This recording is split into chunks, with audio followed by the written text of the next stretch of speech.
गुरुर्ब्रह्मा गुरुर्विष्णु गुरुर्देवो महेश्वरः गुरु साक्षात् परब्रह्म तस्मै श्री गुरवे नमः। नारायणं नमस्कृत्यं नरं चैव नरोत्तमं देवीं सरस्वतीं व्यासं ततो जयमुदीरये। आदरणीय समस्त भक्तवृन्द साथैमा मलाई सुनिरहनुभएका समस्त वृद्ध माता साथैमा वृद्ध पिता भाइ बन्धु इष्टमित्र र समस्त वैष्णव भक्तलाई सादर प्रणाम, धेरै धेरै राधे राधे। हजुरहरूको बीचमा म उपस्थित भइसकेको छु। हजुरहरूले धेरै कथाहरू श्रवण गर्नुभयो, तर आज म हाम्रै कथा, हामीहरूको जुन कथा छ त्यो हामीहरूकै कथा, समस्त मानवको कथा म हजुरहरूको बीचमा राख्न चाहन्छु। किन थाहा छ?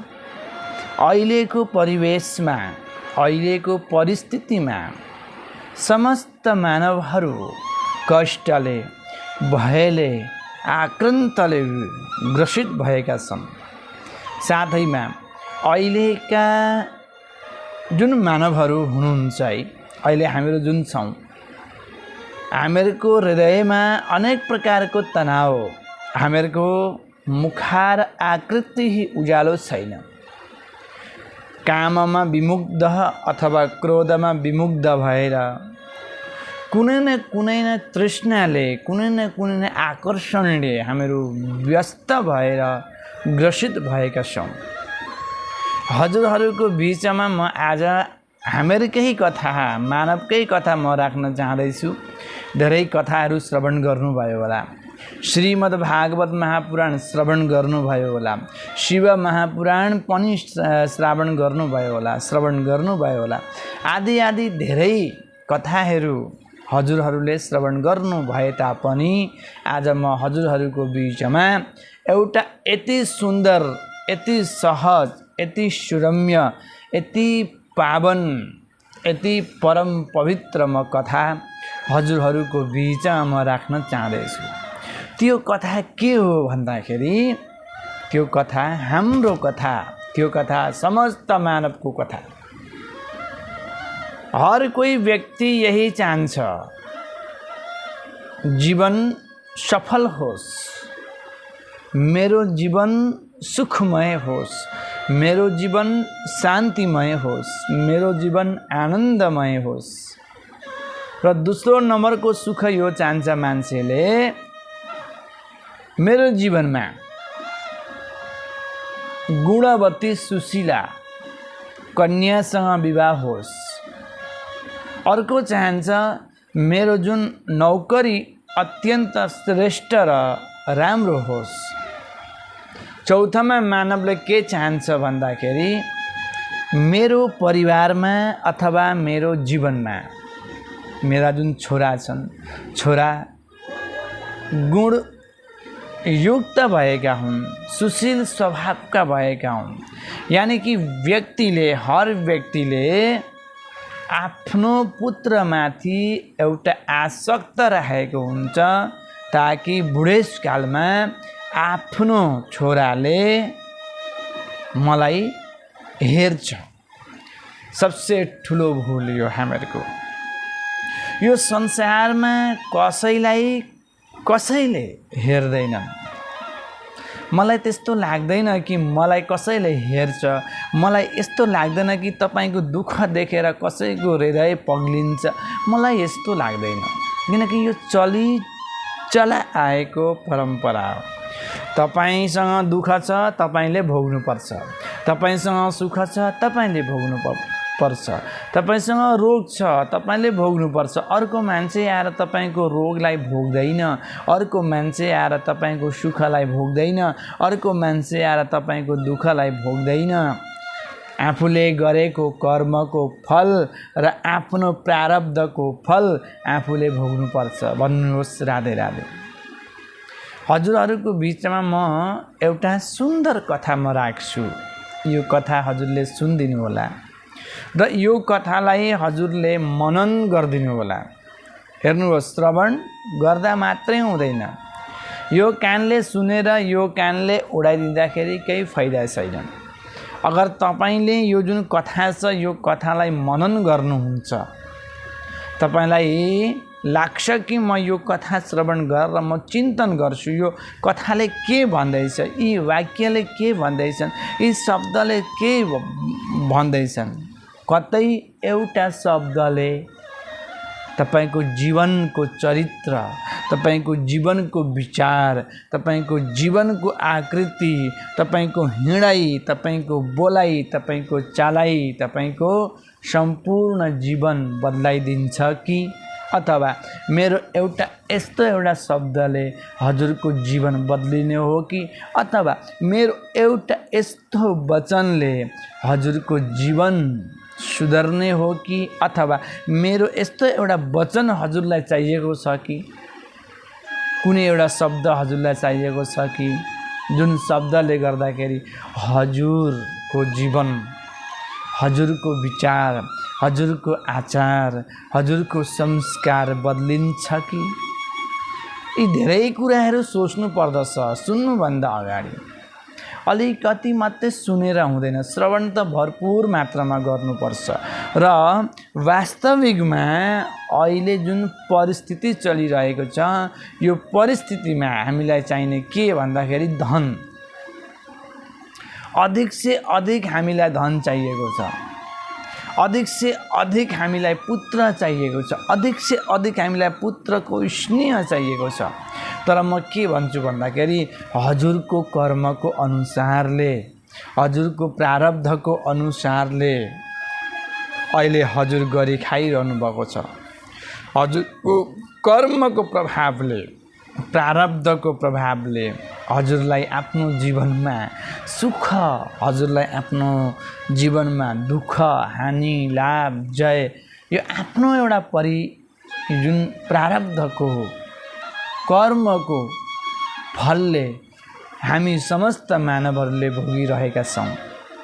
आउनुहोस्, मनलाई पवित्र गर्दै यो मनलाई प्रभुतिर लैजाउँ।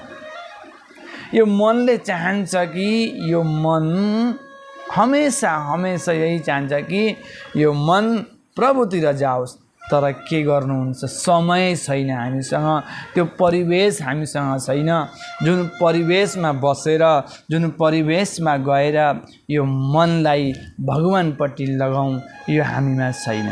समयको अभावले गर्दाखेरि यो आउनुहोस्, म हजुरहरूको बिचमा आज एउटा सुन्दर कथा राखिरहेको छु। यो कथा हामीलाई चाहिने हो, आवश्यकता हो। यो कथाको श्रृङ्खला आत्मदेव नाम गरेका ब्राह्मण, भगवानले बनाएको जुन सृष्टि छ यो सृष्टिमा जाति छैन, भगवानले बनाएको है। यो जाति त बनाएको कुनै मानवले नै होला। भगवान केवल यो भन्नुहुन्छ, जाति पाति पूछै नहीं कोई, हरि का भजे सो हरि का होई। जातपात भगवानले बनाउनु भएको होइन। यो जातपात त हामीले नै बनाएका होलौँ कि यस्तो पनि मलाई लाग्छ। किनकि भगवानले बनाउनु भएका 4वटा वर्ण छन्, ब्राह्मण, क्षत्रिय, वैश्य, शूद्र। अब हजुर कुन वर्णमा आउनुहुन्छ? ब्राह्मणमा आउनुहुन्छ, क्षत्रियमा आउनुहुन्छ, वैश्यमा आउनुहुन्छ, शूद्रमा आउनुहुन्छ। हजुरको शुभ नाम, हजुरको थरी, हजुरको गोत्र, प्रवर इत्यादि, हजुरको वेद, समस्त मानवको थरी हुन्छ। हर मान्छेको थरी हुन्छ, हर मान्छेको गोत्र हुन्छ, हर मान्छेको वेद हुन्छ, हर मान्छेको प्रवर हुन्छ, हर मान्छेको छन्द हुन्छ, हर मान्छेको देवता हुन्छ। तर हामीहरूको जुन संस्कार छ यो संस्कार हामीहरू भुलिँदै गयौँ। यो संसारमा प्राय व्यक्ति हजुरले देख्नु भएको छ होला, अरूको चाहिँ सुन्दैन, केवल आफ्नो मात्रै सुनाउँछ, अरूको सुन्नै चाहन्न। अरूले के भन्दैछ त्यो सुन्नै चाहन्न। केवल आफ्नो मात्रै चर्चा गरिरहेको हुन्छ, आफ्नो मात्रै बढाइ गरिरहेको हुन्छ, आफ्नो मात्रै कष्ट भनिरहेको हुन्छ, आफ्नो मात्रै दुःख भनिरहेको हुन्छ। जे पनि त्यो व्यक्तिले बोल्छ केवल आफ्नो मात्रै भनिरहेको हुन्छ, अर्काको हो त्यसले कुरा गर्दैन, किनकि उसँग समय छैन। यो जुन कथा छ, यो कथा तुङ्गभद्रा तटे पूर्व ममुत्पत्तनमुत्तमं यत्र वर्णस्वधर्मेणहम्। तुङ्गभद्र नाम नदीको तटमा एउटा सुन्दर सुरम्य गाउँ रहेछ। त्यो गाउँको नाम रहेछ आनन्द नाम भएको गाउँ। त्यो गाउँको समाजमा, त्यो गाउँमा ब्राह्मण, क्षत्री, वैश्य, शूद्र 4 जातिका विभिन्न मानवहरू बसोबास गर्दा रहेछन्। धेरै समय व्यतीत भयो है, धेरै युग पनि व्यतीत भइसक्यो। त्यो आनन्द नाम भएको गाउँमा धेरै व्यक्ति आउनुभयो, धेरै व्यक्ति जानुभयो, धेरै व्यक्ति आएर धर्म कर्म गर्नुभयो, धेरै व्यक्ति आएर पाप कर्म पनि गर्नुभयो, धेरै व्यक्ति आयो र जानुभयो। त्यो आनन्द नाम गरेको गाउँमा एउटा ब्राह्मण बस्दा रहेछन्। त्यो ब्राह्मणको नाम रहेछ आत्मदेव।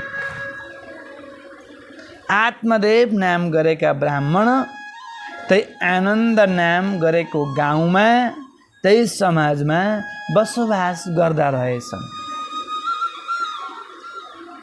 त्यो ब्राह्मणको नाम आत्मदेव।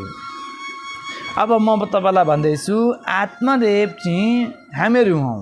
तपाईँ आत्मदेव, म आत्मदेव, समस्त मानवहरू आत्मदेव। आत्मन रमण इति आत्मदेव। जो व्यक्ति आत्मामा जो व्यक्ति रमण गर्दछ, जो आदि अन्त मध्यमा जो अनन्त रूपले जो व्यक्ति आत्मामा जो रमण गर्दछ, त्यो व्यक्तिको नाम आत्मदेव। के हामीहरू रमण गर्दिनौँ? के हामीहरू त्यो चर्चा, त्यो परिचर्चा हामीहरू गर्दिनौँ?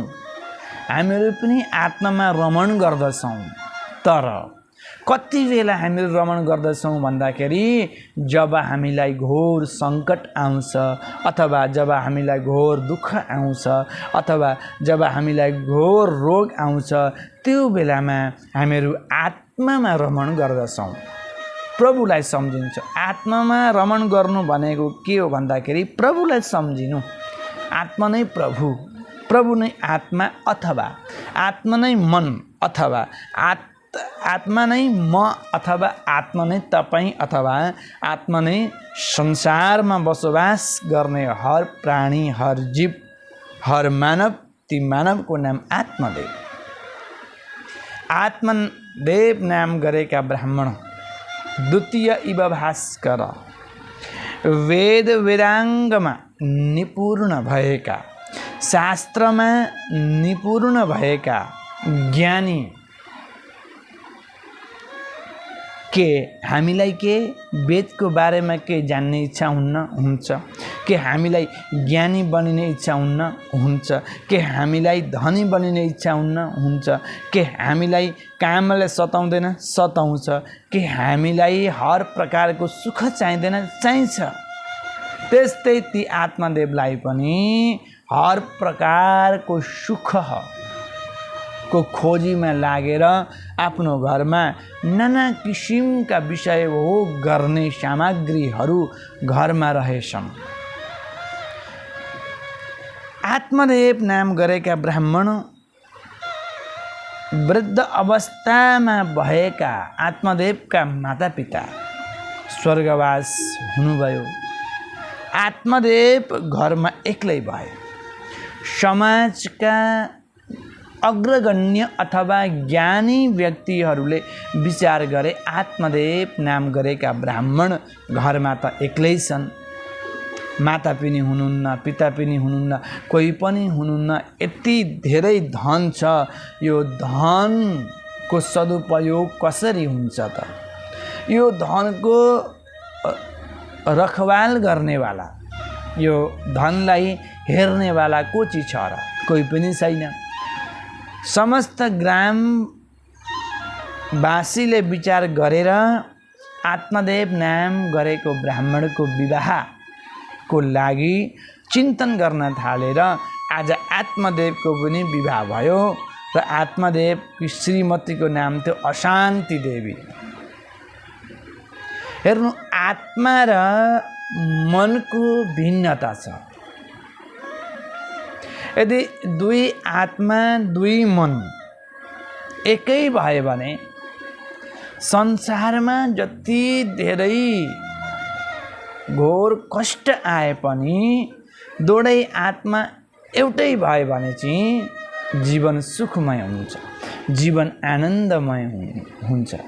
तर यहाँ आत्मदेवकी जुन श्रीमती छिन् त्यो श्रीमतीको नाम हो धुन्धुली अथवा धन्दुली।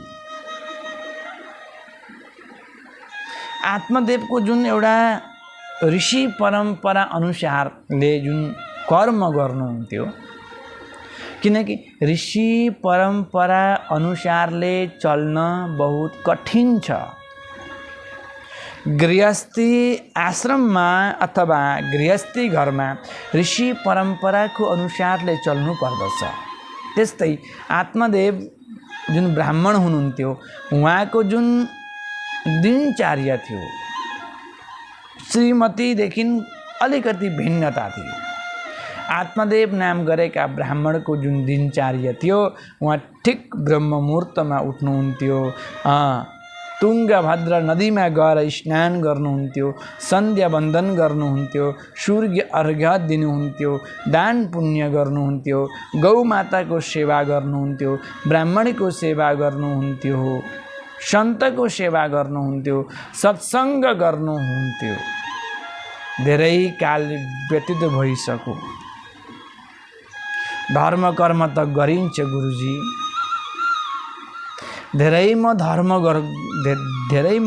गर्छु, धेरै म कर्म गर्छु, धेरै मैले पितृलाई पनि धेरै मैले ठुल्ठुला कर्म पनि मैले गरिदिए। तीर्थयात्रा पनि म गइरहन्छु, बद्रीनाथ, केदारनाथ, जगन्नाथ, मथुरा, बाणेश्वर, पशुपति, गुहेश्वरी म तीर्थयात्रा पनि गर्छु, पूजापाठ पनि गर्छु, भगवानको निष्ठा पनि गर्छु, भक्ति पनि गर्छु। तर गुरुजी मेरो जीवनमा चैन छैन, मेरो जीवनमा कुनै प्रकारको सुख छैन। हजुरलाई म एउटा कुरो भनिदिउँ, यो भक्ति गर्नाले, शास्त्रको अध्ययन गर्नाले, कुनै व्रत गर्नाले, कुनै तीर्थ गर्नाले सुख प्राप्त हुन्न। यो त भगवानसँग जोडिने सम्बन्ध हो। जब तपाईले शास्त्र पढ्नुहुन्छ, वेद पढ्नुहुन्छ, सत्सङ्ग गर्नुहुन्छ, सद्गुरुको चरणमा तपाईँ जब जानुहुन्छ तब आनन्दको अनुभूति हुन्छ। एक बार श्रवण गर्नाले हुँदैन, अनेक बार श्रोतव्य श्रवण गरिरहनुपर्छ। एक न एक दिन प्रभुले हेर्नुहुनेछ। 2 वर्ष गर्नुभयो, 3 वर्ष गर्नुभयो, भएन भनेर ती पूजा गरिरहेका ती भगवानलाई पनि नदीमा विसर्जन गर्नु हुँदैन। यो त हामीहरूको नैतिक दिनचर्या हो, प्रतिदिनको दिनचर्या हो, हामीले गरिरहनुपर्छ। जो व्यक्तिले धेरै पूजा गर्नुहुन्छ, धेरै अर्चना गर्नुहुन्छ, धेरै सत्सङ्ग गर्नुहुन्छ, धेरै सत्कर्म गर्नुहुन्छ, धर्मको बाटोमा चल्नुहुन्छ, ती व्यक्तिलाई चाहिँ धेरै धेरै धेरै दुःख हुन्छ। यो भगवानको ठुलो एउटा कृपा हो, भगवानले परीक्षा लिनु हुँदैछ यो भनेर बुझ्नु पर्दछ। भन्नुहोस् राधे राधे। आज आत्मदेवको मनमा एउटा विचार आयो। के आयो भन्नुहोस् त? धेरै समय भइसक्यो विवाह भएको, सन्तान त छैनन्, धेरै सम्पत्ति छ, धेरै माटो बारी छ, धेरै सम्पदा सुन चाँदी हीरा मोती जबरात छ। किनकि ब्राह्मण आत्मदेव थे, तर द्वितीय इव भास्कर बहुत ठुला ब्राह्मण। एउटा सूर्य पृथ्वी लोकमा उदय हुँदाखेरि हामीलाई कति ठुलो एउटा त्यो सूर्यको किरणले गर्दाखेरि एउटा कष्ट हुन्छ, हामीहरू सहन गर्न सक्दैनौँ, त्रिलोकै उज्यालो हुन्छ एउटा सूर्यले। त्यस्तै द्वितीय युवा भास्कर 2 नम्बरका सूर्य अरे ज्ञानीमा त हजुरले स्वयं बुझिदिनुहोस् कति ठुला ज्ञानी थिए होला, कति ठुला सदाचारी थिए होला, कति ठुला विचारधारी थिए होला, कति ठुला संस्कारचारी थिए होला। आफै विचार गर्नुहोस् कति ठुला गुणचारी थिए होला, जसको नाम आत्मदेव। धेरै समय भएपछि त समाजका व्यक्तिले पनि भन्न पो थालेछन् त, खोइ त धेरै साल भइसक्यो विवाह भएको, अहिलेसम्म आत्मदेवले वंशवृद्धि गरेका छैनन्, कोही पनि सन्तानै छैनन्। यी प्रकारका ब्राह्मणलाई हेर्नु हुँदैन, हेर्यो भने त दिनभरिको साहित्य खराब हुन्छ। हेर्नुहोस् त्यो समयमा पनि यो खालको एउटा प्रथा रहेछ। यो खालको जुन एउटा प्रथा हुन्छ, यो प्रथा चाहिँ कुनै एउटा मूर्ख व्यक्तिले निकालेको हुन्छ, कुनै एउटा अज्ञानी व्यक्तिले यो प्रथा निकालेको हुन्छ। आज आत्मदेव नाम गरेका ब्राह्मणले जब यो कुरो सुनेपछि मनमा ग्लानि आयो। श्रीमतीसँग सल्लाह गर्न चाहन्छन्, तर श्रीमती चाहिँ उल्टा स्वभाव किसिम, आत्मदेवले भनेको केही पनि टेर्दै नटेर्ने। आत्मदेवले भन्थे पूर्व, ऊ जान्थिन् पश्चिम। यी प्रकार की श्रीमती रहेछिन् आत्मदेव की, जसको नाम धुन्धुली देवी थियो। आज धेरै समय भइसक्यो, सन्तान छैनन्। समाजका मान्छेले पनि बाजा भन्न थाले। घरमा एउटा रहेछ तुलसीको वृक्ष। आत्मदेवको नियम थियो प्रतिदिन तुलसीको वृक्षमा गएर जल अर्पण गर्नुपर्ने। यो एउटा हाम्रो हिन्दूको एउटा ठुलो पर्व पनि हो, तुलसी वृक्ष रोपण गर्ने। अथवा हाम्रो वैष्णवहरूको चाहिँ सबैभन्दा ठुलो मूलतः जुन धर्म छ, त्यो धर्म चाहिँ तुलसी वृक्षको रोपण अथवा जल अर्पणमा छ भन्ने पनि शास्त्रमा पाइन्छ। त्यसैले त हाम्रो परम्परा, ऋषि परम्पराको अनुसारले हाम्रो घर अगाडि तुलसीको मठको अलिकति अगाडि शिवको मन्दिर, शिवलिङ्ग स्थापित, त्यसको अलिकति अगाडि गाईको गोठ। कति राम्रो ऋषि परम्परामा हामीहरू चलिरहेका थियौँ, तर आज हेर्नुहोस् त भतभिङ्ग भएको छ। अहिले त तुलसीको मठ पनि बहुत कम्ती देख्न पाइन्छ। बहुत कम्ती व्यक्तिले तुलसीको वृक्षमा जल अर्पण गरेको पनि देख्नुहुन्छ होला। बहुत कम्ती व्यक्तिले सूर्य अर्घ्य दिएको देख्नुहुन्छ होला। हाम्रो जुन ऋषि परम्परा छ, ऋषि परम्पराले के भन्छ? प्रातःकालमा उठ्नु, ब्रह्म मुहुर्तमा उठ्नु, स्नान गर्नु, सन्ध्या वन्दन गर्नु, गुरुले दिएको मन्त्रको जाप गर्नु, तुलसीको वृक्षको पूजा गर्नु, तुलसीको वृक्षमा जल अर्पण गर्नु, शिवलिङ्गको पूजा गर्नु, शिवजीमा जलधारी दिनु, गाईको गोठमा जानु, गोबर सोर्नु, गौको सेवा गर्नु, अनि दिनको सुरुवात हुन्थ्यो कि दिन पनि बहुत मङ्गलमय हुन्थ्यो त्यो बेलामा। तर अहिले ती दिन छैनन्। अहिले त कसैको घरमा गइयो भने गाई नै देखिँदैन। गौतको लागि त फोन गरेर भन्नु पनि पर्छ। त्यो पनि भएन भने अहिले त सजिलो दिन आएको छ, डब्बाकै प्याकेटको सामानहरू युज भइरहेका छन्। पतञ्जलिको गौतले पनि अहिले धेरै कर्महरू गरिरहेका छन्। तर जुन शुद्ध छ,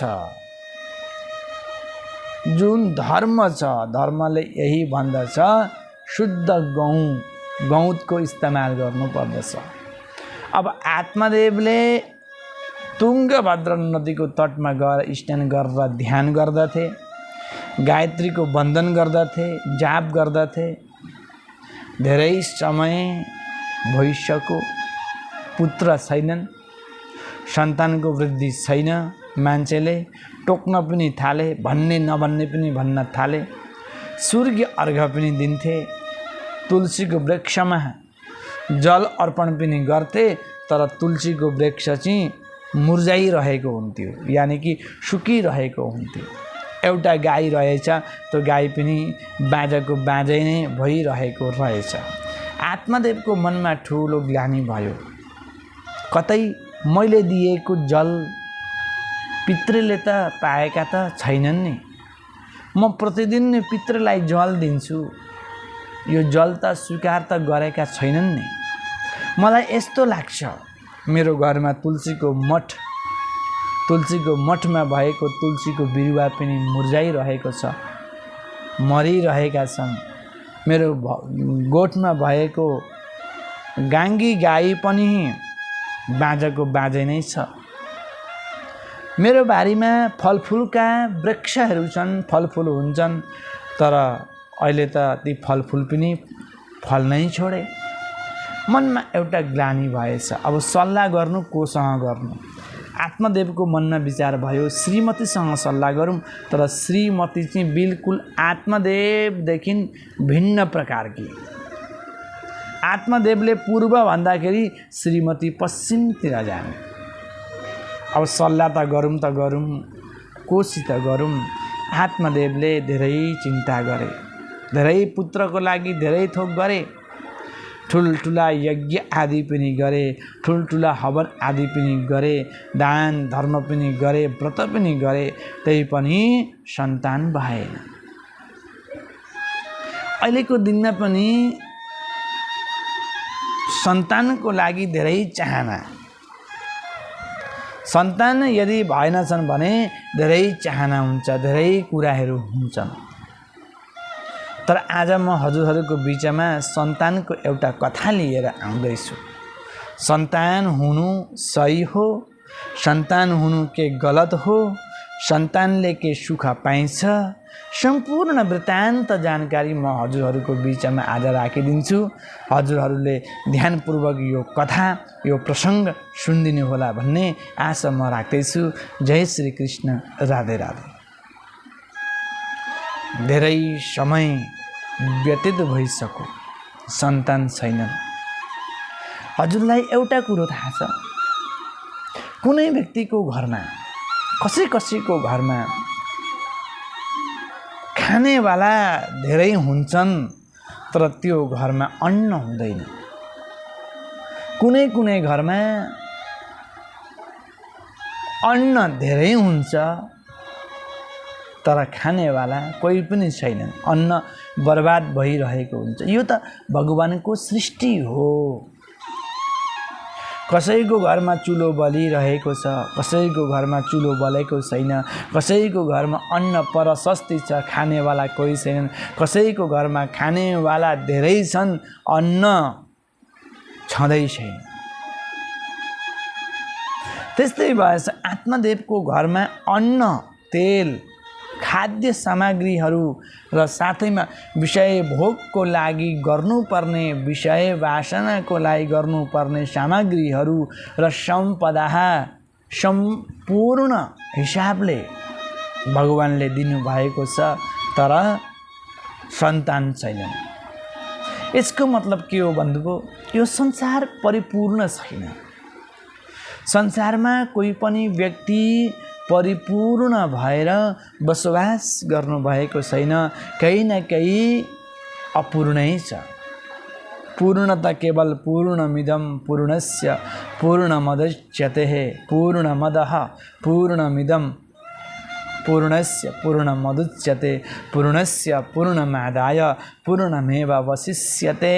केवल एक पूर्ण छ भने ती ईश्वर हुन्, ती जगदीश्वर हुन्। ऊ मात्रै पूर्ण हुनुहुन्छ। अरू यो संसारमा कोही पनि पूर्ण छैनन्, सबै अपूर्णै छन्, केही न केही अभाव भइरहेको हुन्छ। त ती व्यक्तिलाई कसरी पूर्ण भन्नु नि? र आत्मदेवलाई पनि एउटा चिज अपूर्ण भइरहेको छ, त्यो चिजको नाम पुत्र। पुत्रको कामनाले ग्रसित भएका छन्। एउटा पुत्र भइदिन्थ्यो भने मेरो घर उज्यालो हुन्थ्यो, मेरो जुन गृहस्थी आश्रम उज्जवलता हुन्थ्यो, मेरो आँगनमा किलकारी गुन्जिन्थे, मेरो आँगनमा केटाकेटी खेल्दथे, म पनि स्नेहले प्रेमले बोकेर आँगनको चारै कुनामा घुम्न पाउँथे होला। तर दुर्भाग्यवश मेरा सन्तान छैनन्। धेरै जग्गा गए आत्मदेव, धेरै ब्राह्मणलाई देखाए, धेरै ज्योतिषीलाई देखाए, तर सन्तानको योगै छैन त के गर्नु? धेरै समय भइसक्यो आत्मदेवलाई अब त त्यो घरमा बस्ने इच्छा भए। त्यति ठुला ज्ञानी व्यक्तिको हृदयमा पनि तृष्णा यति गहिरो हिसाबले गाडियो बन्धुको कि घर छोड्नु पर्यो। त्यसलाई भन्छन् तृष्णा। र कहिले पनि कुनै पनि वस्तुमा आसक्ति कहिले पनि राख्नु हुँदैन। यदि हामीले आसक्ति राखिदियौँ भने त्यसमा तृष्णा हुन्छ र हामीहरूको जीवन जुन छ त्यो जीवन एक न एक दिन गएर खाल्डोमा पर्दछ, जसले गर्दाखेरि रुनु पनि पर्दछ, जसले गर्दाखेरि आँखादेखि आँसु पनि झर्दछन्। त्यसै कारणले कुनै पनि चिजमा, कुनै पनि वस्तुमा, कुनै पनि पदार्थमा, कुनै पनि विषय भोगको खाद्य पदार्थमा आसक्ति गर्नुहुन्न। जे हुँदैछ भगवानले गर्नु हुँदैछ, जे हुन्छ त्यो पनि भगवानले गर्नुहुन्छ। म त केवल एक निमित्त हुँ। मेरो बाणी दिने भगवान, मलाई बोलाइदिने भगवान, मलाई सामर्थ्य शक्ति दिने भगवान, मलाई बल दिने भगवान, मलाई ज्ञान दिने भगवान, सब कुछ भगवानकै कृपा हो। म त केही पनि गर्न सक्दिनँ। यो चाहिँ हमेसा हमेसा मनुष्यले, मानवले मनमा सोचिरहनु पर्ने। आत्मदेवले विचार गरे, श्रीमतीसित सल्लाह पनि त्यति साह्रो गर्नु भएन, किनकि श्रीमती भिन्न प्रकारकी थिइन्, भिन्न गुण भएकी थिइन्। उनलाई केही कुनै प्रकारको चासो थिएन, उनलाई धर्म कर्ममा कुनै प्रकारको चासो थिएन। एक्लै थिए आत्मदेव, दुक्लै भएका थिए, तर आज एक्लै नै वनतिर गए। मनमा विचार गरे, अब म यो शरीरलाई परित्याग गर्नु पर्यो, धर्मतिर लाग्नु पर्यो, म त अब सन्यासतिर लाग्नु पर्यो भनेर आज आत्मदेव वनतिर लाग्नुभयो। सुदूर वनमा जानुभयो, घोर वनमा जानुभयो। यस्तो उल्लेख आउँछ भागवतमा। धेरै पर गएपछि एउटा सुन्दर तलाब आएछ। ती तलाबमा नाना प्रकारका फुलहरू फुलिरहेका रहेछन्, नाना प्रकारका चराचुरुङ्गा पनि भ्रमण गरिरहेका रहेछन्। सुरम्य स्थान रहेछ, सुरम्य सरोवर रहेछ। मनमा विचार गरे, मेरो त गला पनि सुकिसकेको छ, कतै म यो जलको, यो तलाबको जलले मेरो जुन क्षुधा छ त्यसलाई म मिटाउने छु भनेर सरोवरको छेउमा गएर सरोवरदेखि जल हातमा लिए र आफ्नो अनुहारलाई, आफ्नो पादुकालाई प्रक्षालन गरेर त्यो सरोवरको जल आत्मदेव नाम गरेका ब्राह्मणले पिउँदा भए। मनमा, शरीरमा त्यो सरोवरको जलले शान्ति बनायो र क्षुधालाई मिटायो। आत्मदेवले विचार गरे, अब कही क्षण म यो वटवृक्षमा, यो वटवृक्षको तटमा म बस्नेछु म एकछिन विश्राम गर्नेछु भनेर सोचिरहेका थिए। सोच्दा सोच्दै त्यो वटवृक्षको तटमा आसन लगाएर बसेका थिए। बस्ने बित्तिकै भगवानको कृपाले एकजना याति नाम गरेका ब्राह्मण आए। ती ब्राह्मण त होइनन्, दैवयोगले भगवानले आत्मदेवलाई ज्ञान दिनको लागि, बुद्धि दिनको लागि, तिनको कर्मको फल बताउनको लागि साक्षात भगवानले यातिको रूपमा, साधुको रूपमा वेश धारण गरेर आज आत्मदेवको निकटमा आए। भन्नुहोस् राधे राधे। निकटमा आएपछि आत्मदेवले पनि ती सन्तको सम्मान गरे, साष्टाङ्ग गरे, प्रणाम गरे, बस्नको लागि आसन दिए। तर सन्त जुन याति नाम गरेका थिए उहाँले भन्नुभयो, बाबु मेरो अहिले बस्ने समय छैन। तिम्रो चेहरा हेर्दाखेरि त, तिम्रो दिव्य तेज हेर्दाखेरि त मलाई यस्तो लाग्छ कि तिमी कुनै विदग्ध विद्वान हौ, तिमी कुनै विदग्ध तपस्वी हौ, तिमी कोही मुनि हौ, तिमी कोही धर्मार्थी हौ, तिमी कोही दानी हौ। तिम्रो ललाटको चमकले भन्दछ। तर यो घोर जङ्गलमा तिमी आएर बसिरहेका छौ, के भयो तिमीलाई? कथम के भयो? जब याति नाम गरेका ऋषिले ती ब्राह्मणतिर जब घोरले हेर्न थाले, हेर्दाखेरि त आत्मदेव नाम गरेका ब्राह्मणको आँखादेखि त अश्रुको धारा बगिरहेको रहेछ। त्यो दृश्य देखेर यातिले भने, कथम रोदिसि विप्रत्वम काते चिन्ता बलि यशी उदत्वम सत्वरम मघ्यम सस्य दुःखस्य कारणम। बाबु तिम्रो नाम के हो? तब आत्मदेवले नाम भने, मेरो नाम आत्मदेव हो। जब तिम्रो नाम आत्मदेव हो, तिमी आत्मामा रमण गर्दछौ, तिमीलाई थाहा छ म होइन, म त आत्मा हुँ, मेरो शरीर नश्वर हो। जब तिमीलाई सबै कुराहरू थाहा छ तै पनि तिमी कथम रोदिसी, किन रोएका? ब्राह्मण जस्तो लाग्छ, तिमी पक्कै पनि ब्राह्मण होलौ। काते चिन्ता, के को चिन्तामा? यति ठुलो कुन चाहिँ दुःखमा, यति ठुलो कुन चाहिँ चिन्तामा, कुन चाहिँ चिन्ताले गर्दाखेरि तिमी रोइरहेका छौ? तिम्रो चिन्ता त अत्यन्त बलवती जस्तो म देख्दछु। त्यति ठुलो चिन्ता, त्यति ठुलो वेदना, त्यति ठुलो भारी चिन्ता लिएर तिमी यो घोर जङ्गलमा किन आएका हौ? वदत्वम, भन, सस्य दुःखस्य, तिम्रो सुख दुःख सम्पूर्ण जीवनको वृत्तान्त तिमीले भन। कारणम, के कारणले तिमीलाई दुःख पर्यो? के कारणले तिमीलाई यति ठुलो चिन्ता भयो? के कारणले यति ठुलो तिमीलाई व्यथा लाग्यो? खेदसी, के भयो तिमीलाई?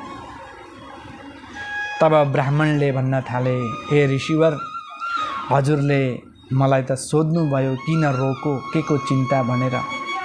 हजुरलाई थाहा छ मेरो घर तुङ्गभद्र नदीको तटको छेउमा मेरो गाउँको नाम आत्मदेव नाम गरेको गाउँ हो। तर त्यही गाउँलाई पनि आनन्द नामक गाउँ पनि भन्दछन्। म त्यो ग्रामको निवासी ब्राह्मण हुँ, मेरो नाम आत्मदेव हो। मलाई एउटा चिन्ता छ, भगवानले मलाई सबै थोक दिनुभएको छ, सम्पदा, धर्म, अर्थ, काम, चतुर्विध भगवानले दिनुभएको छ।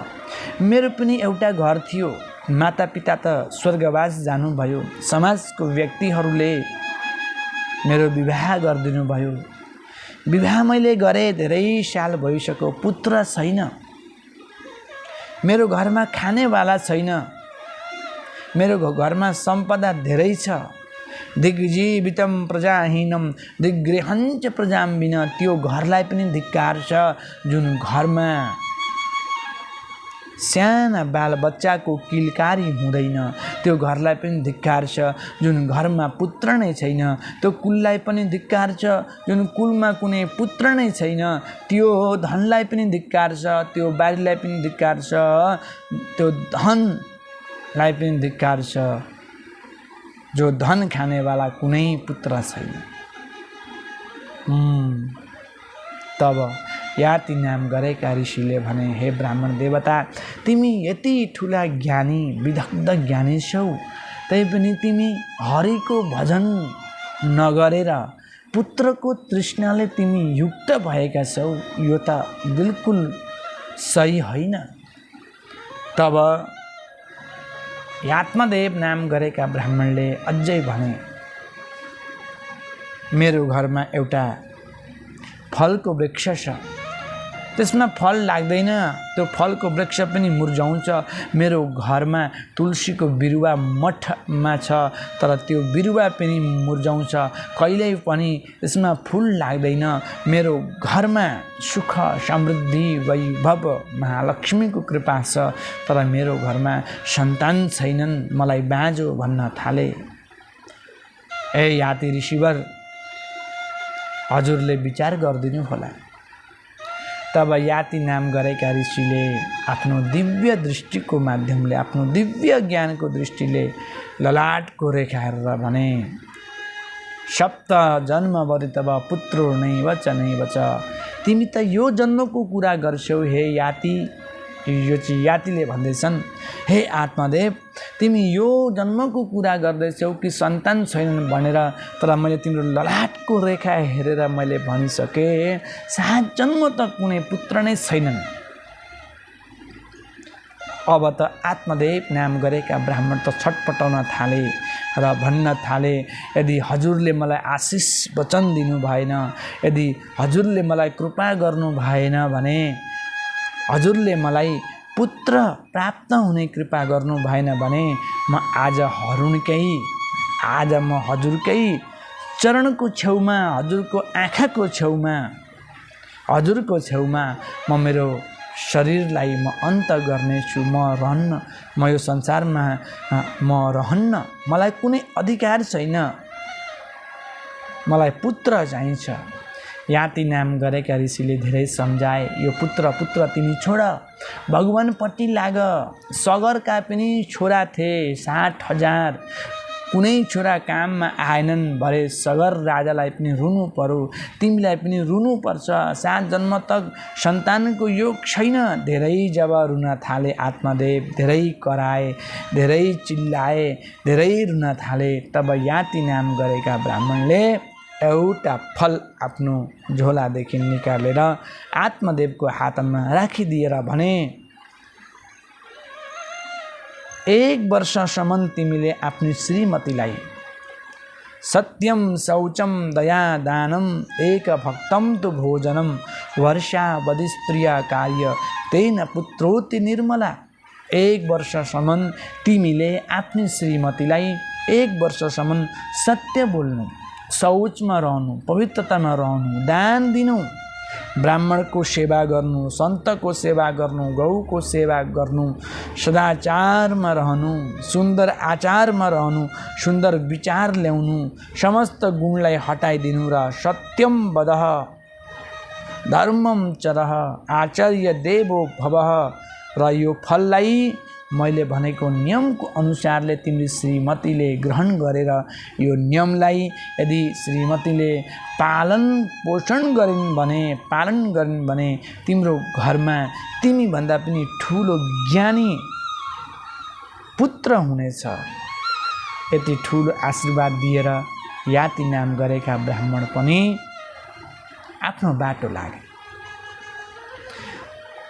आत्मदेव आज आनन्दमा विभोर भएर अघिसम्म त रोइरहेका थिए, अब अहिले आशिष वचन पाए, आशीर्वाद पाए, एउटा फल पाए। त्यो फल लिएर आज आत्मदेव पुनः तुङ्गभद्र नदीको तटमा, जहाँ उहाँको गाउँ थियो, जहाँ उहाँको घर थियो, आनन्द नाम गरेको गाउँमा गए, आफ्नो घरमा गए। श्रीमती बाहिर थिइन्। श्रीमतीले भनिन्, ए तपाईँ आउनुभयो त, चाँडै पो आउनु भएछ त। तब आत्मादेवले भने, हे देवी, अब मेरो पनि भाग्य उदय हुने पर्यो र तिम्रो पनि भाग्य उदय हुने पर्यो। अब हामीहरूको पुण्यको उदय हुन्छ। पुण्यको फलस्वरूप आज महात्मा याति नाम गरेका महात्मासँग भेट भयो र याति नाम गरेका ब्राह्मणले हामीहरूको हितको लागि, सन्तानको लागि याति नाम गरेका ब्राह्मणले एउटा फल दिनुभएको छ। यो फल तिमी यसलाई खाऊ र खाएर 1 सालसम्म सत्यम शौचम दया दान मेक भक्तम तु भोजनम वर्षावधि स्त्रिया कार्य तेन पुत्रोति निर्मला। 1 सालसम्म तिमीले सत्य बोल्नु, पवित्रतामा रहनु, दया दान गर्नु र एक भोक्षम, एक समय मात्रै भोजन गर्नु। वर्षावधि स्त्रिया कार्य, यदि तिमीले 1 वर्षभरि यो सन्तले, यो याति नाम गरेका ऋषिले भनेको तिमीले नियमावली पालन गर्यौ भने तिम्रो कोखमा अद्वितीय ज्ञानिलो सन्तान आउनेछ, जुन सन्तानले हामीहरूको वंशलाई उद्धार गर्नेछ, हामीहरूको वंश उज्जवल हुनेछ, हामीहरूको जीवन पनि कृतार्थ हुनेछ। आत्मादेवले त्यो फल धुन्दुलीको हातमा राखिदिएर आज आत्मादेव कुनै काम पर्यो र कर्मकाण्ड गर्नको लागि कुनै गाउँतिर लागे। समय आयो, समय अब यो खालको समय आउँछ। समय आयो, त्यो फल धुन्दुलीले त्यो फल खाइनन्। धन्दुलीले घरको एउटा कुनामा राखिदिन्। धन्दुलीको एउटा बानी थियो, छिमेकीसित भात खाएर बाँच्ने। यदि एक दिन पनि ऊ बाजिनन् भने खाएको पच्दैन। तर त्यो खाएको पचाउनको लागि एउटी छिमेकीसँग प्रतिदिन नित्य बाँच्दथिन्। आज तिनै दिदी आइन्, आज त धुन्दुली त घरबाट निस्किन त ऊ। सधैँ त बाँच्नको लागि आउँथे, केही न केही भन्थे। आज धन्दुली त आइन, के भएछ? यो विचार लिएर जब त्यो छिमेकी दिदी जब धन्दुलीको घरभित्र पसिन्, धन्दुली त कक्षामा बसेर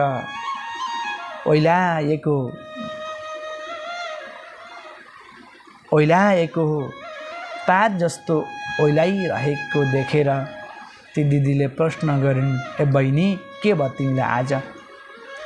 के तिमीलाई आज सन्च छैन? के भयो आज तिमी बाहिर निस्केकै छैनौ? मैले त सुनि पनि रहेछु त हौ, आत्मादेव पण्डितजी आउनुभयो अरे, कतै जानुभएको थियो? तब धन्दुलीले भन्न थालिन्, हे देवी, आत्मादेव नाम गरेका ब्राह्मण त आउनुभयो, तर साथमा उहाँले एउटा फल लिएर आउनु भएको छ। यो फल कुनै सन्तले दिएको, अरे यो फल मैले यदि भक्षण गरेँ भने मलाई खानु भन्नुभएको छ।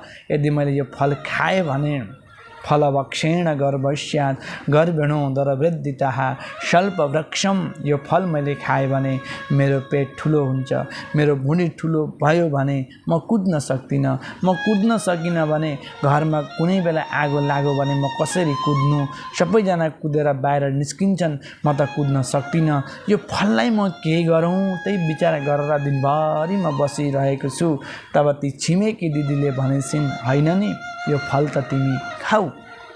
यदि तिम्रा स्वामी आत्मादेवलाई पूर्ण रूपले विश्वास छ र पो ल्याए त बाबु, यो फल त तिमी खाऊ। म पनि चाहन्छु कि तिम्रो सन्तान होस्, यो आँगनमा सन्तानको किलकारी होस्, म पनि त्यही चाहन्छु। तर धन्दुलीले भनिन्, होइन, यो फल म खान्न। यो फल मैले खाएँ भने भरे गर्व हुन्छ। मैले सुनिरहेछु, सुग्रीव भन्ने महामुनि पनि आमाको पेटमा 12 साल तक गर्भमा बसिरहे अरे। कतै मलाई पनि त्यस्तै भयो भने मलाई उठ्न पनि अप्ठ्यारो, बस्न पनि अप्ठ्यारो, खानु पनि अप्ठ्यारो, हिँड्नमा पनि अप्ठ्यारो। मेरो समस्त दिनचर्यामा अप्ठ्यारो हुन्छ, यो फल म कतै खान्न भनेर त्यो फललाई जहाँको त्यहीँ राखिदिन् र ती छिमेकी दिदीले पनि खाए पनि तिम्रो लागि हो, नखाए पनि तिम्रो लागि हो, खायो भने सन्तान हुन्छन्, राम्रो हुनेछ, तिम्रा श्रीमान पनि खुसी हुनेछन्। तर धन्दुलीले श्रीमानको खुसी कतै वा कहिले पनि चाहिनन् र आज त्यो दिन आयो। उनकी बहिनी आई। बहिनी आएर जब त्यो दिदीको दृश्य देख्छिन्, अनुहारको दृश्य देख्छिन्, मुर्झाएको झार जस्तो छ अनुहारको आकृति, त्यो देखेर धन्दुलीको बहिनी अशान्ति देवी भन्न थालिन्, हे दिदी के भयो तपाईँलाई, किन मुर्झाउनु भएको, के दुःख पर्यो, भिनाजुले केही भन्नुभएको क्या हो? तब धन्दुलीले भन्न थालिन्, होइन बहिनी, तिम्रा भिनाजुले एउटा फल ल्याउनु भएको छ, यो फल मैले खाएँ भने एउटा सन्तान हुन्छ अरे, त्यो सन्तान ज्ञानीलो हुन्छ अरे, तर म यो फल म खान्न, मैले यो फल खाएँ भने मेरो गर्व हुन्छ, गर्व ठुलो हुन्छ र कष्ट हुन्छ, उठ्न पनि अप्ठ्यारो, बस्न पनि अप्ठ्यारो, कतै कोही बेला भूमिकम्प आयो भने अथवा कुनै बेला घरमा आगो लाग्यो भने म कसरी भाग्नु त, म भाग्न सक्दिनँ। र बहिनी यही फलको चिन्ता गरेर खाऊँ कि नखाऊँ, त्यही फलको विचार गरेर आज म यहाँ दिनभरि बसिरहेको छु। लु भन्न त, तँ चाहिँ किन आइस् त, के कामले आइस्? तब धन्दुलीको बहिनी अशान्ति देवी के भन्छन् भन्दाखेरि, दिदी मलाई थाहा थियो कि तँलाई धेरै कष्ट छ सन्तानको, तर सुन एउटा काम गर, भिनाजुले ल्याएको जुन फल छ त्यो फल तैँले ग्वालीमा बाँधिरहेको जुन बाँझी गाई छ त्यो गाईलाई खुवा र ट्राई गर, फलमा कति शक्ति छ, सामर्थ्य छ कि छैन। तँलाई सन्तान चाहिएको, आज मेरो पेटमा 8वाँ महिनाको गर्भ छ, यो बच्चा चाहे छोरो होस् या छोरी होस् म तिमीलाई ल्याएर दिनेछु र तिमीले बहाना गरिदेऊ र भिनाजुलाई तिमीले यो पनि भन कि सुन्नुहुन्छ फलले त धेरै असर गर्यो, तिमी त्यो पनि भनिदेऊ। भिनाजु पनि खुसी, तिमीलाई पनि खुस, मलाई पनि खुस, अनि त्यो बाँझो रहेकी गाई पनि खुस। र सुन, मेरा जुन श्रीमान छन् नि, धनका लालची छन्, तिमीसँग सुन चाँदी हिरा मोती सबै थोक छ, मलाई अलिकति सम्पदा देऊ, म गएर भिनाजुलाई म मेरा श्रीमानलाई म दिनेछु, तिम्रा ज्वाइँ पनि खुसी हुनेछन्। ठिकै छ बहिनी, तिमीले ठिक कुरा गर्यौ, यो फल म खान्न, ल यो फल म गाईलाई खुवाउँछु भनेर त्यो परीक्षाको लागि गाईलाई खुवाएँ। कहिले पनि भक्त हो परीक्षा गर्नुहुन्न है प्रसादको, कुनै साधुले दिएको सामान, कुनै ब्राह्मणले दिएको सामान, कुनै सन्तले दिएको सामान, कुनै गुरुले दिएको सामान, आफ्ना मातापिताले दिएको सामानमा कहिले पनि परीक्षा गर्नुहुन्न। आज परीक्षा गर्नको लागि त्यो फल आज धन्दुलीले गाईलाई खुवाइन्। समय आयो, समय आएपछि धन्दुलीले आफ्ना श्रीमानलाई भन्न पो थालिन् त, सुन्नुहुन्छ, मेरो उदारमा यानि कि मेरो भुँडीमा त धेरै कष्ट पाउन थाल्यो त, त्यो फलले असर गरेछ क्या हो भन्न थालिन्। त्यति भन्दाखेरि त आत्मदेव आनन्दले विभोर भएर नाच्न थाले, ब्राह्मणलाई घरमा बोलाए, यज्ञ आदि गराए, मिष्टानको भोज गराए, सत्सङ्ग गराए, किन? खुसीले, सन्तानको खुसीले। समय आयो, समय आएपछि धन्दुलीकी बहिनीले एउटा सन्तान लिएर धन्दुलीको हातमा राखिदिन्। धन्दुलीले पनि आत्मदेवलाई शुभ मुहुर्तमा पुत्र रत्न प्राप्ति भयो भनेर सन्देश दिन्। आत्मदेव प्रसन्न भए, नाच्न थाले, आँगनमा खुसी भए, धेरै रमाए। समय आयो, ब्राह्मणलाई डाकियो, नामकरण गर्नु त पर्यो। आत्मदेवले राम्रो नाम राखिदिनुहोस् न पण्डितजी भन्दाखेरि धन्दुलीले चाहिँ कसरी ब्राह्मणले राख्नुहुन्छ 9 महिनासम्म म मेरो पेटमा मेरो उदरमा बोक्ने नानीलाई र आज यी ब्राह्मणले नाम राख्ने मेरो नाम धन्दुली हो मेरो छोराको नाम धुन्धुकारी हुनेछ भनेर धुन्धुकारी नामै राखे भन्नुहोस् राधे राधे।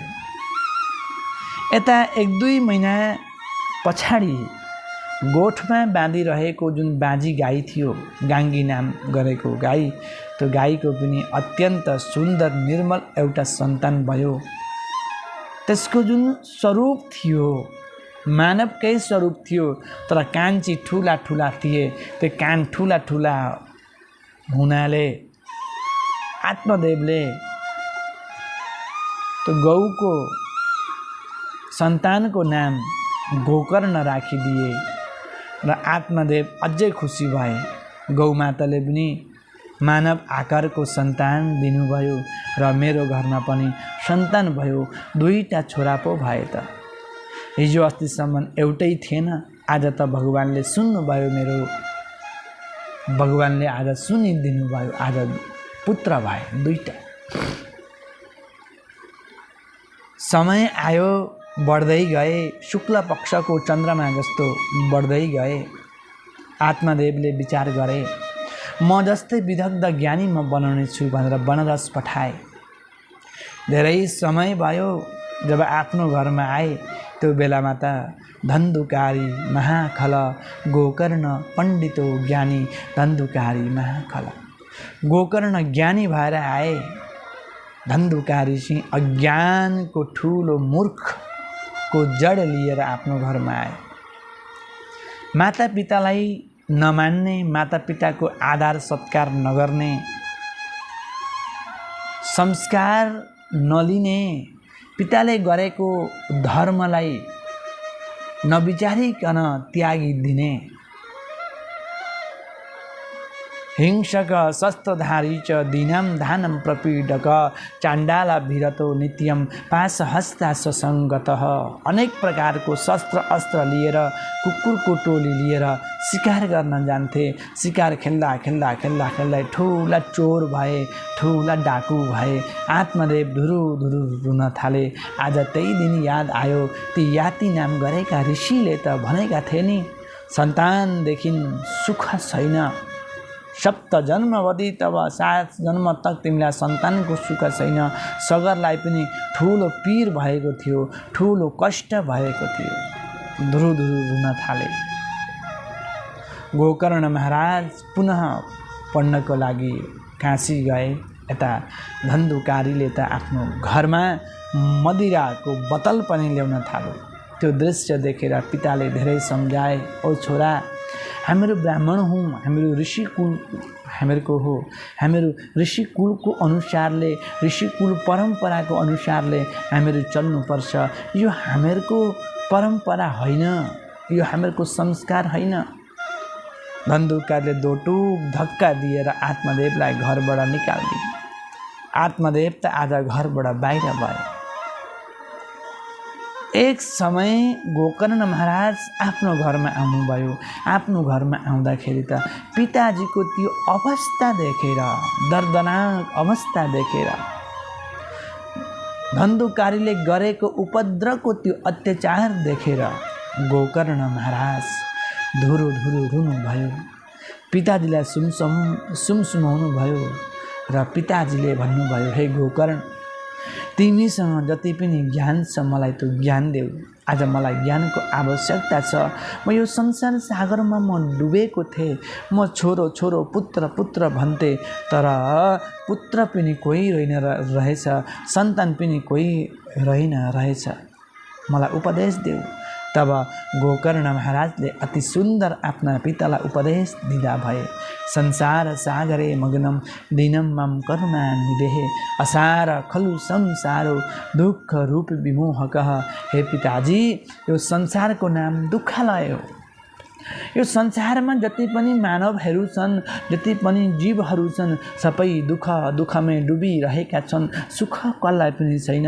राजाले भन्छ इन्द्रलाई सुख छ, इन्द्रले भन्छ महाराजलाई सुख छ, महाराजाले भन्छन् सुख त ब्रह्मलाई छ, ब्रह्मले भन्छन् चतुरनलाई सुख छ, चतुरनले भन्छन् विष्णुलाई सुख छ, विष्णुले भन्छन् शिवलाई सुख छ, शिव भन्छन् सुख त केवल एक मात्र हरिको दासलाई छ, हरिको भक्तलाई छ, वैष्णव भक्तलाई छ।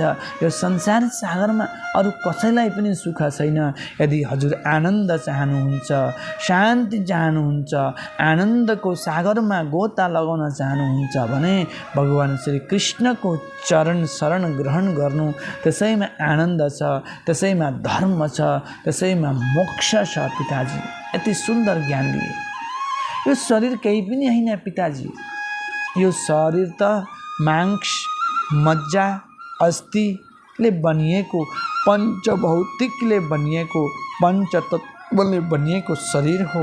यो शरीर त क्षणभङ्गु हो, आत्मा त क्षणभङ्गु होइन।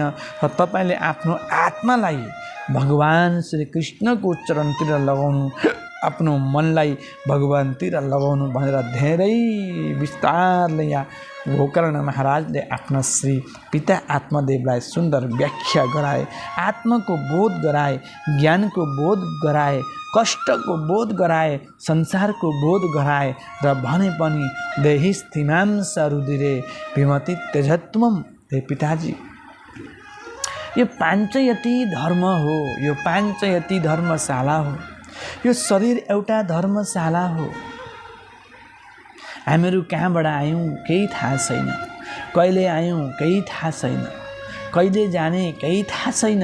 तर हामीलाई दिने, दिलाउने, बोल्ने, बोलाउने, गर्ने, नगर्ने सम्पूर्ण विशाल यो सृष्टिमा भगवानको ठुलो एउटा महत्त्व छ। र भगवानले समस्त मायाको द्वारा रचाएर हामीलाई घरि दुःख, घरि कष्ट, घरि शान्ति, घरि आनन्द, घरि रोग यो त भगवानले दिनुहुन्छ। यो पाञ्चयति धर्मशालाको नियम हो। पाञ्चयति भन्दाखेरि यो शरीर पञ्चतत्वले बनिएको छ। त पञ्चतत्वले बनेको हुँदाखेरि यो शरीरको नाम पञ्चतत्व शरीर भनिन्छ। क्षिति जल पावक गगन समीर पञ्च रचति अति अधम शरीर। यो अधम शरीर हो। यो शरीरको माध्यमले मोक्ष पनि प्राप्त हुन्छ पिताश्री। यो शरीरको, यो मनको माध्यमले वैकुण्ठ मोक्षको पनि प्राप्त हुन्छ। तपाईले पनि आफ्नो मनलाई, आफ्नो आत्मालाई वैकुण्ठतिर लगाउनु र भगवान श्री कृष्णको चरणको आश्रित गरेर निष्ठाले भगवान श्री कृष्णको भजन गर्नु, भगवान कृष्णको यजन गर्नु। हजुरलाई आवश्यक शान्ति मिल्छ, आनन्द मिल्छ, मोक्ष मिल्छ। यो यसमा कुनै प्रकारको संशय छैन भनेर आत्मदेवले, गोकर्णले आत्मदेवलाई सुन्दर ज्ञान दिए। अरे प्यारे बन्धुको, यो जुन शरीर छ नि यो पाञ्चयति धर्मशाला हो। हजुर कुनै गाउँमा जानुभयो, गाउँका व्यक्तिलाई हजुरले भन्नुभयो मलाई 1-2 महिनाको लागि बसोबास गर्नको लागि मलाई कसैको घरको आवश्यकता छ। गाउँका व्यक्तिहरूले भने हे अतिथि, यहाँ त कुनै प्रकारको घर त छैन, तर पञ्चायतमा एउटा घर छ। त्यो घरमा एउटा चुल्हा पनि छ, एउटा रुम पनि छ, बाथरुम पनि छ, सम्पूर्ण त्यो पञ्चायतमा छ। तपाईँ त्यहीँ बसोबास गर्नु। तपाईले भन्नुभएको थियो 5 महिनाको लागि, तर तपाईँ त्यहाँ बस्दा बस्दा 1-2 साल भइसक्यो। सरकारी कर्मचारी आए र तपाईलाई भन्न थाले अरे महाराज तपाईँ अब निस्किनु। तब तपाईले भन्नुहुन्छ अरे भाइ म किन निस्किनु, यो त मेरो घर हो। तब त्यो बेलामा पञ्चायती धर्मशालाका कर्मीहरूले तपाईलाई धक्का दिएर निकाल्छन्। त्यस्तै हाम्रो शरीर पनि पाञ्चयती शरीर हो। प्रकृतिले बनाएको शरीर हो। यो शरीरमा जुन आत्मा छ त्यो आत्मा चाहिँ न कहिले मर्छ न कहिले जन्मिन्छ, त्यो अझ छ, त्यो सत्य छ, त्यो निर्द्वन्द छ, त्यो न आगोले त्यसलाई जलाउँछ, न पानीले गलाउँछ, न शस्त्रले काट्छ, न हावाले उडाउँछ।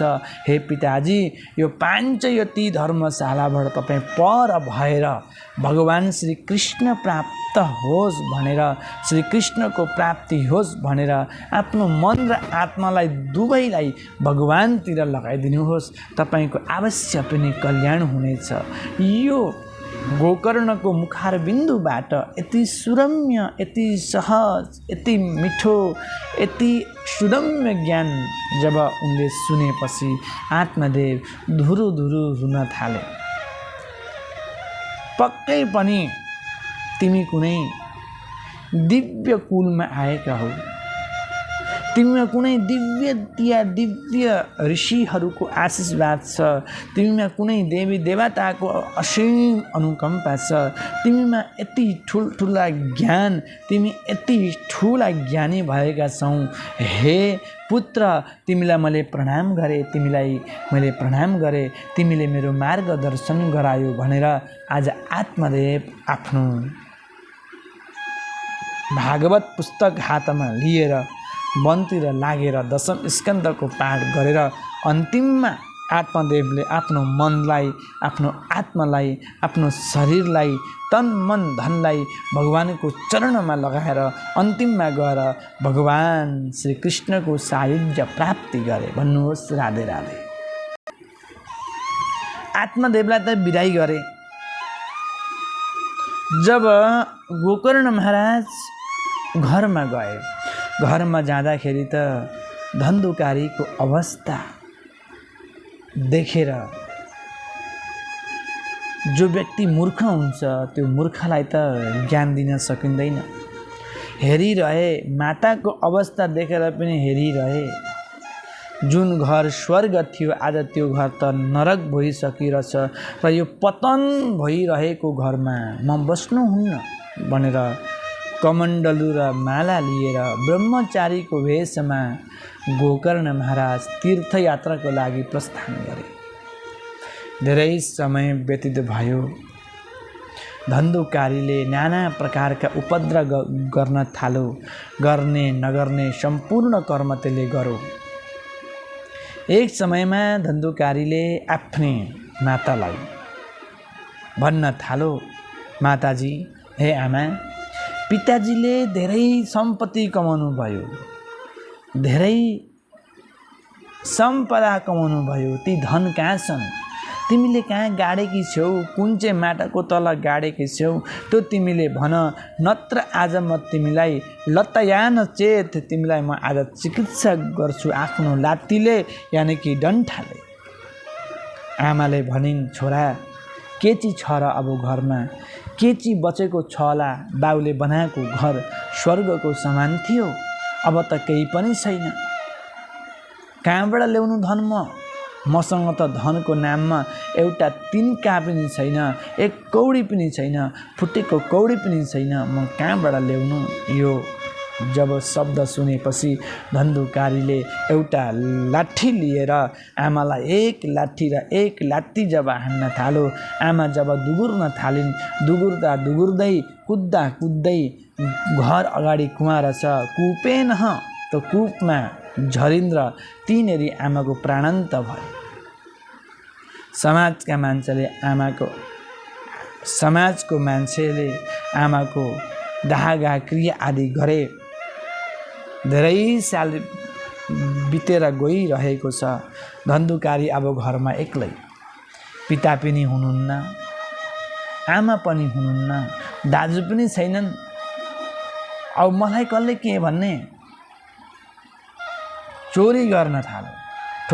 ठुला राजाको घरमा जाने अनि चाहिने नचाहिने सामान लिएर आउने, सुन चाँदी हिरा मोती लिएर आउने। त्यो दृश्य कुनै गणिकाहरूले देखेछन् र 5 वटी गणिकाले सल्लाह गरे। यसले सधैँभरि राजाको घरमा गएर अनेक प्रकारका धन सम्पदा सुन चाँदी हिरा मोती जवाहरात आदि लिएर आइरहेको छ। हामीहरू जाउँ न यसलाई फसौँ भनेर ती 5 वटा गणिकाले धुन्धुकारीलाई यसरी फसाए। धुन्धुकारी पनि त्यो गोरी चमडामा यसरी फसियो। धुन्धुकारीले 5 वडीलाई आफ्नो घरमा लिएर आए। घरमा ल्याएपछि अब खाना दिनु पर्यो, बस्न पनि दिनु पर्यो। सम्पूर्ण म्यानेजमेन्ट गर्ने धुन्धुकारी धेरै साल व्यतीत भइसक्यो।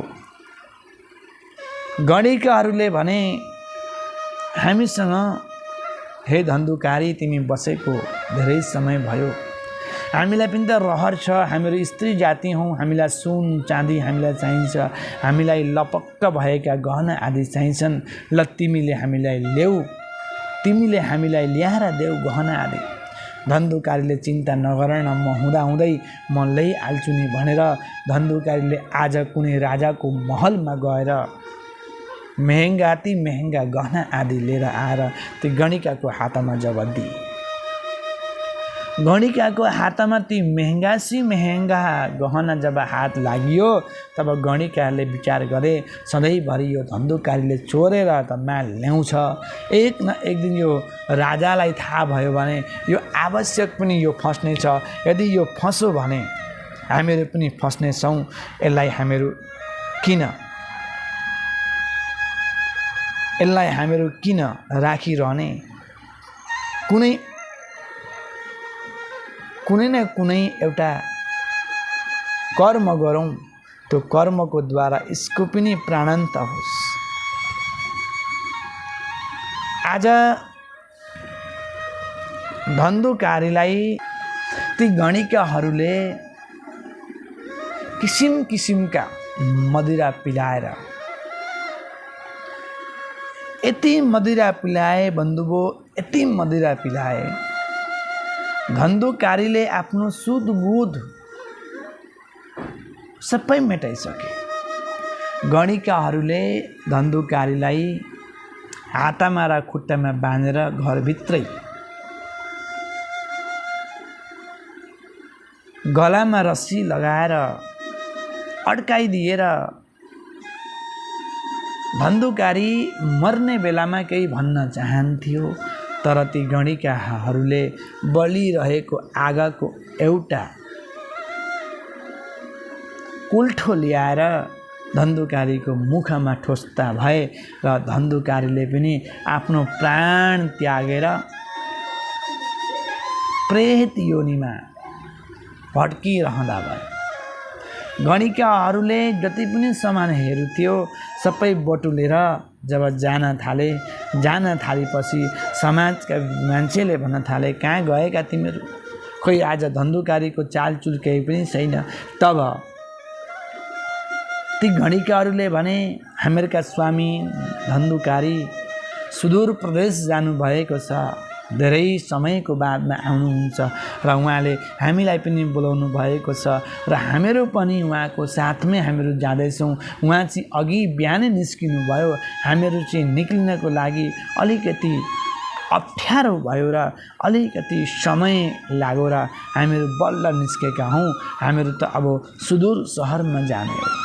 तब गाउँका व्यक्तिले भने अब चाहिँ गाउँमा शान्ति आउने हो कि अब चाहिँ गाउँमा आनन्द आउने हो कि? धेरै साल व्यतीत भएपछि गोकर्णले भिन्न भिन्न प्रकारका सपना देख्न थाले। त्यही आनन्द नाम गरेको गाउँदेखि कुनै व्यक्ति तीर्थयात्राको लागि जानुभएको रहेछ। गयामा गोकर्ण महाराजसँग भेटघाट भयो, वार्तालाप भयो। सम्पूर्ण वृत्तान्त ती व्यक्तिले गोकर्णलाई भने, भाइ मरेको कुरा पनि भने। तब गोकर्ण महाराजले भाइलाई प्रेतत्व योनिदेखि छुटाउनको लागि गयामा 100 वटा पिण्ड गरे र आज गोकर्ण महाराज आफ्नो घरमा आए। आफ्नो घरमा आएर हेर्छन्, त्यही घरमा ब्राह्मण भोज हुन्थ्यो, यही घरमा सन्त आउँथे, यही घरमा शङ्ख ध्वनि, घण्ट ध्वनि, बिहान बेलुका पूजापाठ वेदको ध्वनि हुन्थ्यो। मेरा पिताले दान धर्म यही आँगनदेखि गर्नुहुन्थ्यो। मेरा पिताले ठुल्ठुला यज्ञ आदि यही आँगनदेखि गर्नुहुन्थ्यो। आज यो आँगन सुनसान भयो। हेर्नुहोस्, समयको खेल हो, परिस्थितिको खेल हो। भगवानले दिनुभएको थियो, तर के गर्नु, प्रारब्धमा छैन भने यस्तै हुन्छ, नरक जस्तै हुन्छ। त्यो विचार गरे गोकर्णले र आँगनमै साफ सुथरा गरेर आँगनमै साधना गरिरहेको बेलामा गोकर्ण प्रेत योनिमा भएका रहेछन् र आज ठिक मध्य 12 बजे शक्रन्मेष शक्रदवस्ति शक्रेच्च महिषो भवत।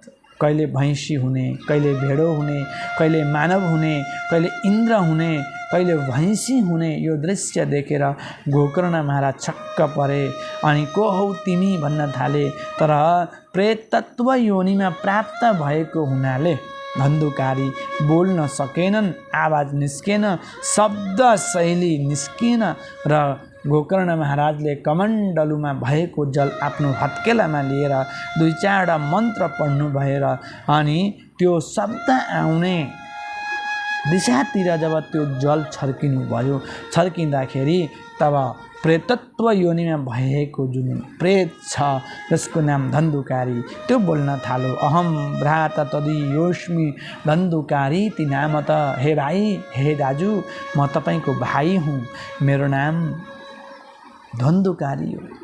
तब गोकर्ण महाराज छक्क परे। मैले गयामा गएर तिम्रो नाममा 100 पिण्ड गरे, अझै पनि तिमी प्रेतत्व योनिमा छौ। तब धन्धुकारीले के भने भन्दाखेरि, गया श्राद्ध सतै नापी मुक्तिर्मेन भविष्यति। गयामा गएर 100 पल्ट श्राद्ध गर्दाखेरि पनि मेरो मुक्ति हुँदैन। मैले गर्ने नगर्ने ठुल्ठुला कर्मको पाप, मैले गर्ने नगर्ने ठुल्ठुला पाप मैले गरेको छु। मैले ठुल्ठुला अत्याचार, मैले ठुल्ठुला व्यभिचार मैले गरेको छु। मैले लात्ती हानेर मेरा पिताजीलाई घरबाट बाहिर निकाले। मैले मेरी आमालाई पनि घरदेखि बाहिर निकाले। म त ठुलो ब्रह्मघाती छु। मैले गणिका ल्याए मेरो घरमा, ब्राह्मणको घरमा गणिका ल्याए। ठुलो अपराध हो मेरो यो। म तर्न सक्दिनँ।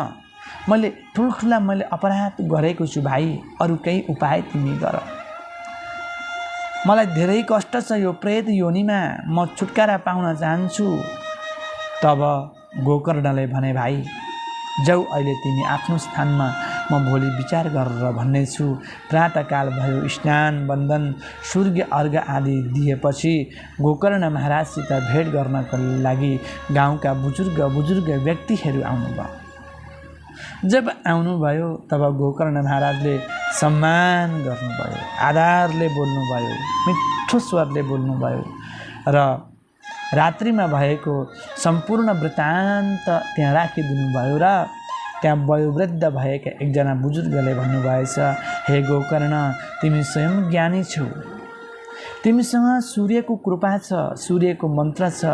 सूर्यलाई तिमी भन, सूर्यले जे आज्ञा गर्नुहुन्छ त्यही गर्नुपर्छ। तब गोकर्ण महाराजले सूर्य भगवानलाई आह्वान गर्नुभयो। सूर्य भगवान प्रकट हुनुभयो र भन्नुभयो, सत्कर्म सूचको नूनम ज्ञान यज्ञ स्मृतो बुधै।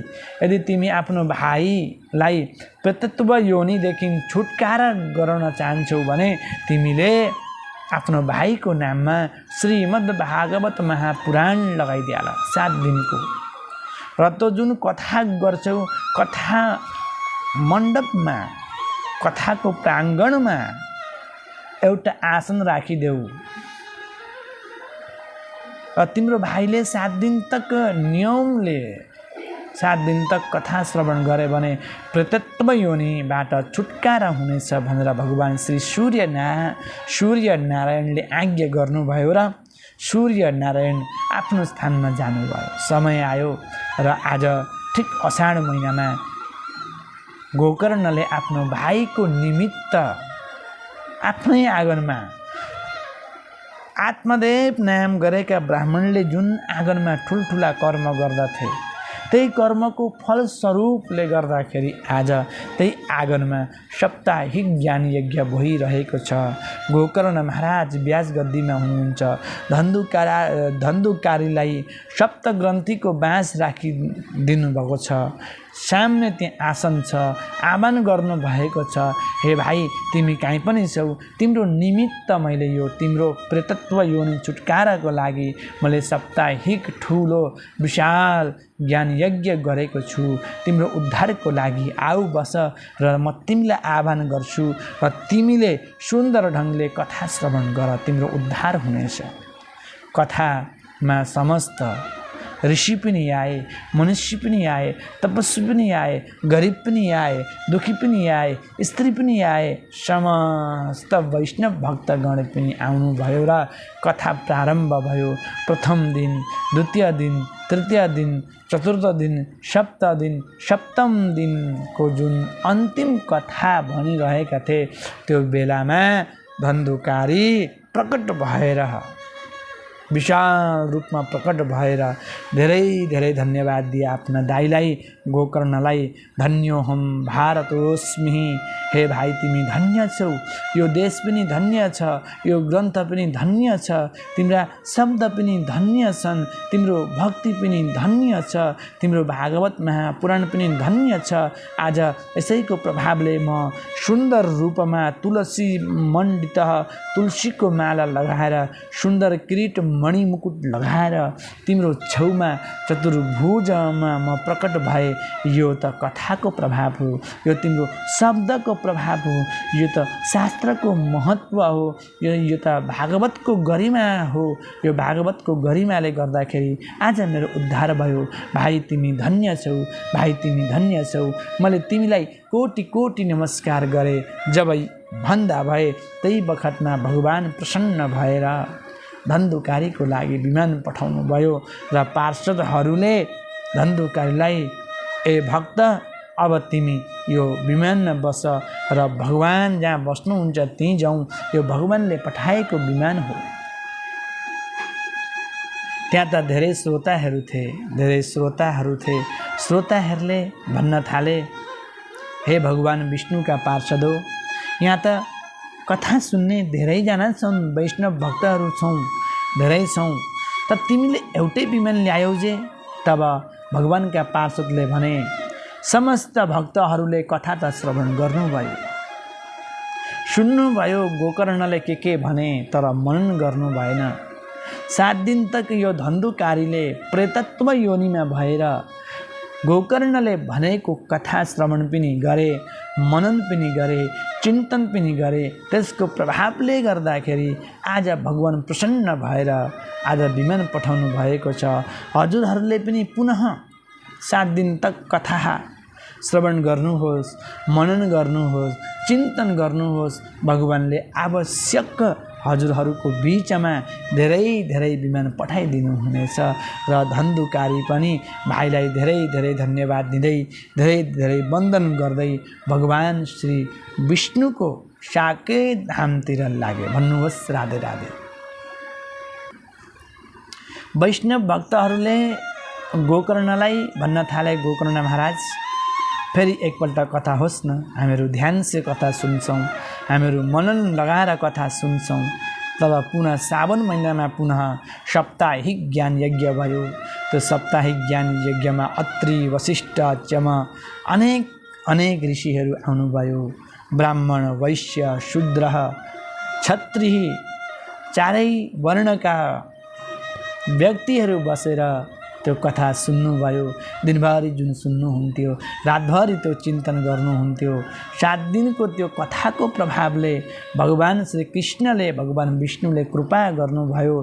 के कृपा गर्नुभएछ भन्दाखेरि त्यो कथाको मण्डपमा, कथाको पण्डालमा जति पनि जीवहरू थिए, जति पनि कमिलाहरू थिए, जति पनि मानवहरू थिए, जति पनि जीवहरू थिए, समस्त जीवहरूको लागि अनेक अनेक विमान त्यो कथा मण्डपको पण्डालको छेउमा जब झर्न थाले, त्यो दृश्य देखेर समस्त वैष्णव भक्तगण कृतार्थ भए, धन्य भए। गोकर्ण महाराज गदगद हुनुभयो। मेरो बाणीमा भक्ति रहेछ, मेरो बाणीमा त्यो सामर्थ्य रहेछ, मेरो बाणीको शब्द भगवानले सुन्नुभएछ, मैले कथा गरेको शब्द सहेलीहरू ती कथाहरूले भगवान प्रसन्न हुनुभएछ, यी वैष्णव भक्तहरू पनि प्रसन्न हुनुभएछ, खुसी हुनुभएछ, जसको कारणले आज मेरो घरको आँगनमा धेरै धेरै विमानहरू आइरहेका छन्। जति पनि कथामा बसेका पण्डालमा परिकर थिए, वैष्णव भक्त थिए, सबैजना विमानमा बस्न थाले।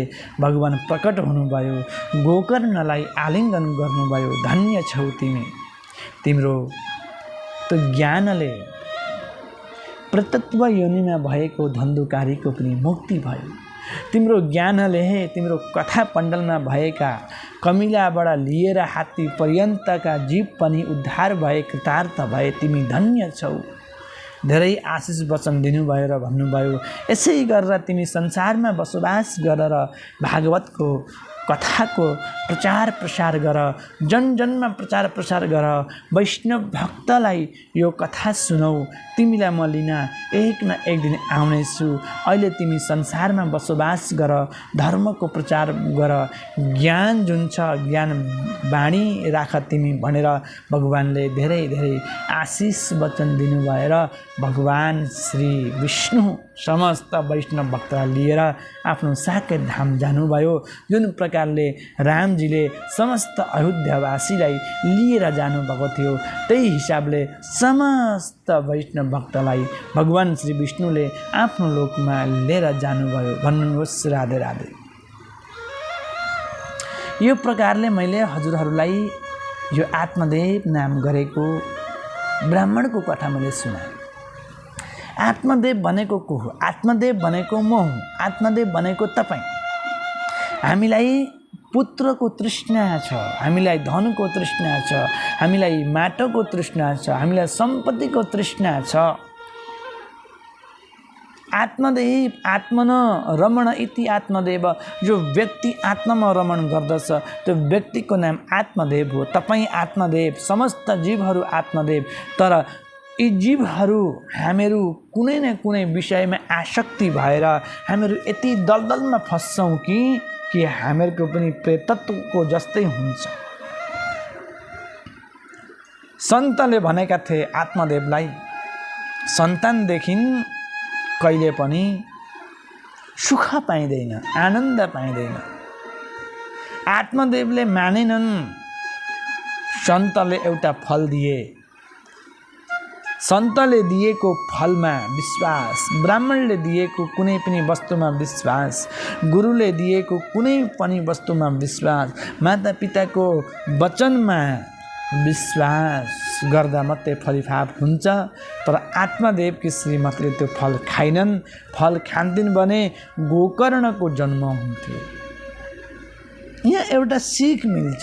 जहिले पनि वंशको वृद्धि गर्नुहुन्छ नि, केही न केही शुभ कर्म गर्नु, केही न केही शुभ कर्मको साथमा शुभ धर्म पनि गर्नुपर्दछ। आत्मदेवले सन्तको दर्शन गरेर त्यो फल लिएर आए। सन्तको हातको फल हुनाले पुत्र त ज्ञानी भयो। तर के गर्नु, परिवेश बिग्रियो, घरको परिवेश बिग्रिन्छ। एउटा मान्छेले गर्दाखेरि घरको परिवेश बिग्रिन्छ। बिचरा पिताजी के गरून् त, घरै छोड्नु पर्यो। ज्ञानीलो छोरो आएर सम्झाए, बुझाए, उनको पनि मुक्ति भयो। धन्धुकारीको प्रतत्व योनिमा गएर गिर्नु पर्यो। भरे ज्ञानको कुठारले काटेर धन्धुकारीको प्रतत्व योनिलाई गोकर्णले छुट्याए। त्यसैले त ज्ञान ठुलो भनिन्छ त। अन्तिममा गोकर्ण महाराजले समस्त वैष्णवलाई पनि यो कथा श्रवण गराएर कथाको प्रभावले भगवान श्री विष्णु प्रसन्न हुनुभयो।